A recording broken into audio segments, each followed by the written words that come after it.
আসসালামু আলাইকুম। C programming এর 6th টিউটোরিয়ালে আপনাদের স্বাগতম।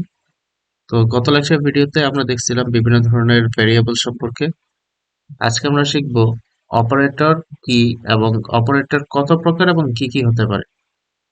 তো প্রথমেই অপারেটরের যে সংজ্ঞাটা, এটা হচ্ছে অপারেটর হচ্ছে একটি চিহ্ন যা কম্পাইলারকে গাণিতিক অথবা লজিক্যাল কাজ করার জন্য নির্দেশ প্রদান করে। ফর এক্সাম্পল, আমরা বিভিন্ন ধরনের অপারেটর সম্পর্কে যেটা জানি, এটা হচ্ছে যে এই যে চিহ্নগুলা প্লাস হতে পারে, মাইনাস হতে পারে, এই চিহ্নগুলাকে আমরা কি বলি? অপারেটর হিসেবে আমরা এদেরকে চিহ্নিত করি। সো ওরা হচ্ছে কি? অপারেটর। ওকে। তো অপারেটর গুলো যে ডাটা বা ভেরিয়েবলের উপর কাজ করে তাদেরকে অপারেন্ড বলে। অর্থাৎ আমরা যে ভেরিয়েবল গুলো বলছিলাম, এই ভেরিয়েবল গুলো তখন অপারেন্ড হয়ে যায়, কেননা এই অপারেটর এদেরকে কি করে? যুক্ত করে। সো এ হচ্ছে একটি অপারেন্ড, বি হচ্ছে একটি অপারেন্ড, এবং প্লাস চিহ্ন বা মাইনাস চিহ্ন, ভাগ চিহ্ন, রিমাইন্ডার চিহ্ন, সবগুলা কি হয়? সবগুলো হচ্ছে অপারেটর। ওকে। তো অপারেটরের প্রকারভেদ সম্পর্কে একটু কথা বলি। অপারেটর সি প্রোগ্রামিং এ অনেক ধরনের অপারেটর থাকে। এর মধ্যে যেগুলো বেশি ইম্পর্টেন্ট, প্রায়োরিটি সম্পন্ন, এগুলো হচ্ছে যে অ্যারিথমেটিক, রিলেশনাল, লজিক্যাল এবং বিটওয়াইজ। আজকে এই কয়েকটা সম্পর্কে আমরা আলোচনা করব। সো ফার্স্টে অ্যারিথমেটিক অপারেটরস সম্পর্কে বলি। আমরা যারা যোগ বিয়োগ গুণ ভাগের কাজ করি এই সি প্রোগ্রামিং এর মধ্যে, এই এই কাজগুলো যে চিহ্নের মাধ্যমে করা হয়, এই চিহ্নগুলোকে বলা হয় অ্যারিথমেটিক অপারেটর। সো এদের কাজগুলো আপনারা দেখতে পারতেছেন। যোগ হচ্ছে দুই বা ততোধিক সংখ্যাকে যোগ করে, বিয়োগ হচ্ছে বিয়োগ করে, এবং গুণ চিহ্ন যেটা, এটা হচ্ছে গুণফল নির্ণয় করে, এবং স্ল্যাশ যেটা, এটা হচ্ছে প্রথম সংখ্যাকে দ্বিতীয় সংখ্যা দিয়ে ভাগ করে। আর মজার কথা হচ্ছে এই যে এই পার্সেন্টেজ চিহ্নটা, এটা দিয়ে আসলে ভাগশেষ নির্ণয় করে। ওকে। এবং প্লাস প্লাস চিহ্নগুলো দিয়ে আসলে ইনক্রিমেন্ট বোঝায়। ইনক্রিমেন্ট বলতে প্রতিবার এক যোগ করবে। ফর এক্সাম্পল, এই যে এখানে এ প্লাস, সরি, 15++ হচ্ছে, আর 15++ অর্থ হচ্ছে 15+1 = 16। এখন সাপোজ আমি একটা কথা বলি যে আমি নিলাম একটা ভেরিয়েবল এ = 6, এ প্লাস প্লাস, তাহলে আমি যদি প্রিন্ট করি, প্রিন্ট করলে তখন আমার রেজাল্ট কি আসবে? এ প্রিন্ট করলে আমার রেজাল্ট আসবে 7। যেহেতু আমি এখানে কি করছি, এটাকে বাড়াই দিছি, এক বাড়াই দিছি। প্লাস প্লাস অর্থ কি? এক বাড়িয়ে দেওয়া। ওকে। এবং মাইনাস মাইনাস বলতে বোঝায় ডিক্রিমেন্ট, মানে প্রতিবার কি করবে? সংখ্যাটা এক মাইনাস হতে থাকবে। এখন আসি রিলেশনাল অপারেটর সম্পর্কে। আর দুইটা অপারেন্ডের মধ্যে সম্পর্ক তার মান অনুযায়ী সত্য নাকি মিথ্যা তা যে অপারেটর মাধ্যমে জানা যায় তাই হচ্ছে রিলেশনাল অপারেটরস। ফর এক্সাম্পল, এই যে ইকুয়াল ইকুয়াল, দুইটা ইকুয়াল ইকুয়াল চিহ্ন আছে। হ্যাঁ, তো এই যে দুইটা ইকুয়াল ইকুয়াল চিহ্ন, এটার অর্থ কিন্তু আমি মান বুঝাইতেছি না। এটার অর্থ কিন্তু আমি মান বুঝাইতেছি না। এটার অর্থ হচ্ছে যে যদি সমান হয়, যদি কি হয়? সমান হয়। আমি যদি এরকম বলি যে আহ এ ইকুয়াল টু, আমি বললাম যে 5, ইকুয়াল টু কি? 5, এইটা বলা যেই কথা, এবং এ ইকুয়াল টু 5 কিন্তু পুরো ডিফারেন্ট একটা কনসেপ্ট। এইটাতে আমি বলে দিছি যে এ ইকুয়াল টু 5, অর্থাৎ 5, 5-এর মান 5, এই মানটা আমি এ তে অ্যাসাইন করে দিছি। কিন্তু যখন আমি ইকুয়াল টু দিলাম, তখন এটার অর্থ বুঝাইতেছে যে এ এবং 5 এরা দুইজন কি? সমান। ওকে। এক্সক্লামেশন মার্ক এবং ইকুয়াল টু, এটাকে বলা হয় নট ইকুয়াল টু, অর্থাৎ দুটি অপারেন্ডের মান সমান নয়। তাহলে যেহেতু আমি এখানে বলছি, সাপোজ আমি এই উদাহরণ দিয়ে দেখাই, এখানে আমি বলছি কি যে এ ইকুয়াল টু 5, তাহলে আমি কি বলতে পারি? তাহলে এইখানে আমি বলতে পারি যে a is not equal two 6, মানে এ 6-এর সমান নয়। এ কিসের সমান? আমরা অলরেডি আগে আগে বলছি যে এ 5-এর সমান। তাই আমি এখানে বলতে পারি যে এ 6 এর সমান নয়। তারপরে গ্রেটার চিহ্ন, এটা তো আমরা জানি। আর এরপরে আছে আপনার লেস চিহ্ন, তারপর আছে লেস, গ্রেটার ইকুয়াল, এরপর আছে লেস ইকুয়াল। এগুলা মূলত বিভিন্ন ধরনের লুপ বলেন বা বিভিন্ন ধরনের যখন আমরা কন্ডিশনাল স্টেটমেন্ট বা কন্ডিশনাল সেন্টেন্স করব, কন্ডিশনাল করব, তখন আমরা এইগুলার কাজ ভালো দেখতে পারবো। এখন আসেন লজিক্যাল অপারেটর সম্পর্কে। শর্তযুক্ত দুই বা ততোধিক সম্পর্কের সত্য অথবা মিথ্যা যাচাই করা হয় যার মাধ্যমে, তাকে কি বলা হয়? লজিক্যাল অপারেটর বলা হয়। আর লজিক্যাল অপারেটরের মধ্যে এই যে ডবল অ্যান্ড, এদেরকে আহ, যদি আপনি সিঙ্গেল ভাবে ধরেন, সিঙ্গেল ভাবে ধরলে এটাকে অ্যাম্পারসন বলে, তাহলে এটা হবে ডবল অ্যাম্পারসন। আর ডবল অ্যাম্পারসন এটাকে একসাথে বলা হয় অ্যান্ড। এবং এই যে দুইটা চিহ্ন, এই দুইটা চিহ্নকে বলা হয় অর। এখন এন্ড দিয়ে কি বোঝায়? এন্ড দিয়ে হচ্ছে যদি উভয় শর্তই সত্য হয় তবে সত্য, না হলে মিথ্যা।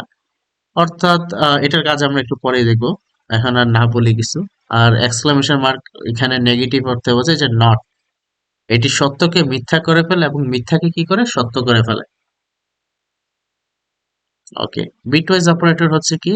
আর বিটওয়াইজ অপারেটর গুলো বিট নিয়ে কাজ করে এবং বিট বাই বিট অপারেশন সম্পন্ন করে। বিট বলতে আমরা জিরো অথবা ওয়ান কে বুঝি।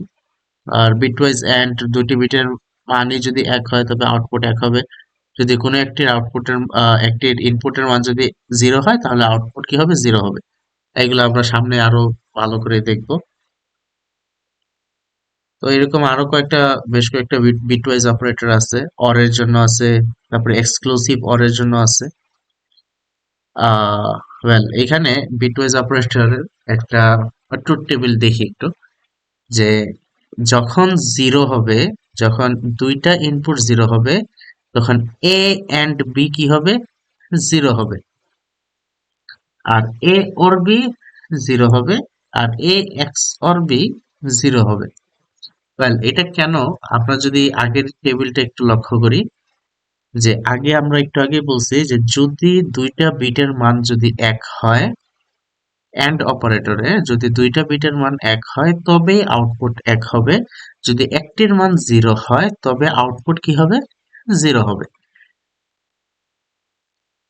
তাহলে অরের ক্ষেত্রে যদি একটু দেখেন, যে অরের ক্ষেত্রে কি হয়েছে, সরি এন্ড এর ক্ষেত্রে কি হয়েছে, যেহেতু একটা আউটপুটের মান জিরো, এখানে যেহেতু দুইটা আউটপুটের মানই জিরো আসছে, তাই অলরেডি সাথে সাথে এন্ড এ মান কি আসছে? জিরো আসছে। এখন যদি আপনি একটু অরের দিকে দেখেন, অরের আমরা বলছিলাম যে দুইটা বিটের যে কোনো একটির মান যদি এক হয় তাহলে আউটপুট এক হবে, না হয়তো কি হবে? জিরো হবে। আর XOR এর ক্ষেত্রে দুটি বিটের মান যদি একই না হয় তাহলে এক হবে, না হলে জিরো হবে। অর্থাৎ দুইটা বিটের মান যদি সেম সেম না আসে তাহলেই এক আসবে, আর যদি সেম হয়ে যায় তাহলে কি হয়? জিরো আসবে। তাহলে এটার উপরে বেস করে আপনি যদি এখানে একটু চেক করেন, যে যেহেতু এখানে দুইটা আউটপুটের মান আলাদা, তাই আমার কি হচ্ছে? আউটপুট কি আসছে? এক আসছে। আর এখানে অরের যে এইদার এক, যে কোনো একটাতে এক আসলে আউটপুট কি হয়ে যাবে? এক চলে আসবে। আর যখন যেহেতু XOR এর আরেকটা কথা পড়ছিলাম, যে যেহেতু দুইটা ইনপুটের মান সেম, এক আসবে, তখন আউটপুট কি আসবে? জিরো আসবে। ওকে, কয়েকটা এক্সারসাইজ যদি একটু দেখি, এখানে আমাকে একটা কোয়েশ্চেন বলছে যে ধরি a is equal to 20, b is equal to 10। এখানে এ ও বি কে কি বলা হয়? নিজের কাজ, নিচের কাজগুলোর ফলাফল নির্ণয় করো। তো ফার্স্ট অফ অল আমরা জানি যে এ হচ্ছে একটা ভেরিয়েবল, বি হচ্ছে একটা ভেরিয়েবল, এবং এখানে আমি অ্যাসাইন করছি, তাই এ ও বি কে আমরা কি বলতে পারি? এ ও বি কে আমরা বলতে পারি কি, ওরা প্রত্যেকে হচ্ছে এক একটা ভেরিয়েবল।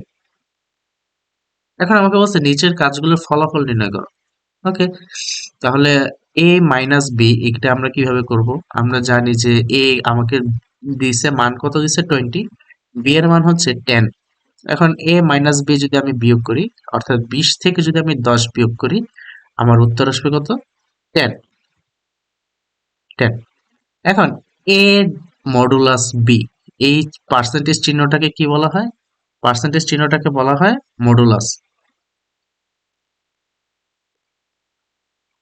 ওকে, তো মডুলাসের কাজটা কি? মডুলাসের কাজটা হচ্ছে ভাগশেষ নির্ণয় করা। মডুলাসের কাজটা কি? ভাগশেষ নির্ণয় করা। এখন আমি অর্থাৎ প্রথম সংখ্যাকে দ্বিতীয় সংখ্যা দিয়ে কি করতে হবে? ভাগ করতে হবে। ভাগ করে যদি ভাগশেষ পাওয়া যায় তবে কি হয়? ভাগশেষটা আমরা বের করতে পারবো। আমরা যদি মডুলাসের ব্যাপারটা আবার একটু দেখি, আপনাদেরকে যদি আবার একটু ভালো করে দেখাই।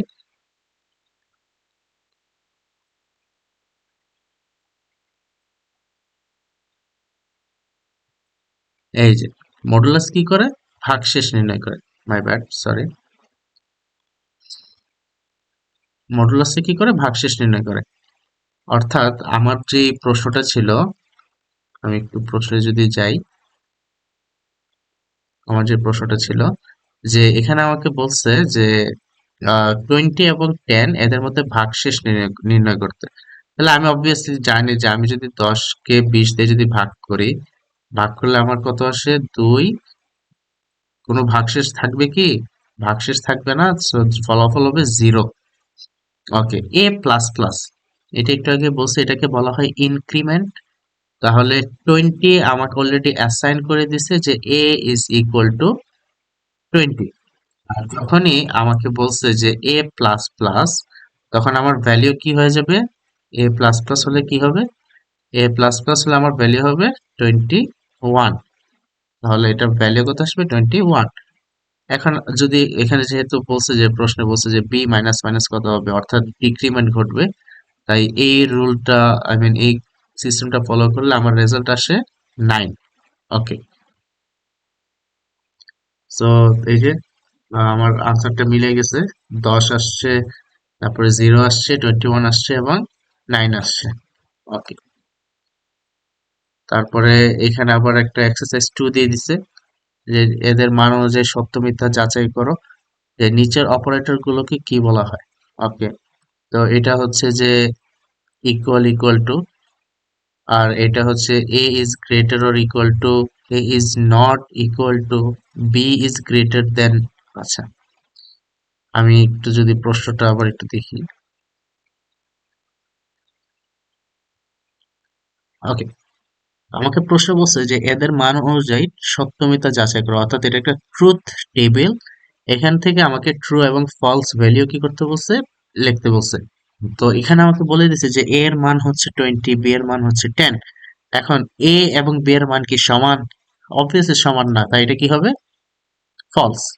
ওকে, এখন আমাকে বলছে a is greater than or equal to b. A is greater than or equal to B.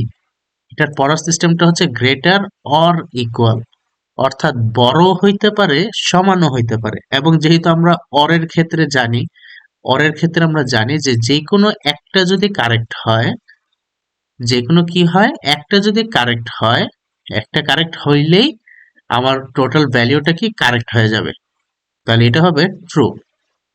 এখন a is not equal to b, এটাও ট্রু, যেহেতু 20 এবং 10 দুইটা ভিন্ন ভিন্ন সংখ্যা। নেক্সট কোয়েশ্চেন আমাকে বলছে, ফাইনাল কোয়েশ্চেনে, যে B is greater than A, is it true? It's not true, কেননা বি এর মান হচ্ছে 10 এবং এ এর মান হচ্ছে 20। সো এটা হবে ফলস। আমরা যদি একটু দেখি যে আমাদের উত্তরটা আদৌ মিলছে কিনা। এই যে মিথ্যা সত্য সত্য মিথ্যা, সো আমাদের আনসার গুলো একেবারে পারফেক্ট ছিল।